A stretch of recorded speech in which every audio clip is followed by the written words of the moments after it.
ایک دن نا سرکار مدینہ صلی اللہ علیہ وسلم مدینے دیاں گلیاں جا رہے ہیں، تو مدینے دیاں گلیاں جاندیاں جاندیاں ایک بچے نال پیار کرن لگ پے. تو صحابہ حیران ہوئے کہ ایک بچہ ہے انہاں نال اللہ دے نبی صلی اللہ علیہ وسلم اس قدر کیوں پیار کر رہے ہیں، ذرا زیادہ ہی محبت دا اظہار فرما دیتا سرکار مدینہ نے. صحابہ پوچھا یا رسول اللہ بچہ کون ہے، ان نال اتنی محبت کیوں کر رہے ہو؟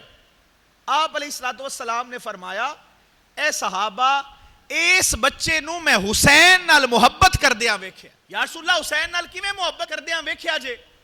آپ علیہ الصلوۃ والسلام نے فرمایا میرا حسین اگے اگے ٹردا ہے، اے بچہ جڑا ہے نا اے حسین نال اس قدر محبت کردا ہے، حسین اگے اگے ٹردا ہے، حسین دے پیچھے پیچھے ٹردا ہے. اور صرف ٹردا نہیں تے حسین دے پیر مبارک، نالین مبارک، قدم مبارک لگدے نے.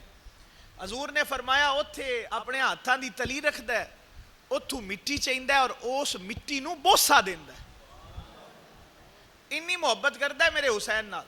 اور جن نال حضور محبت کر رہے نے وہ بچہ کون ہے؟ حبیب ابن مظاہر.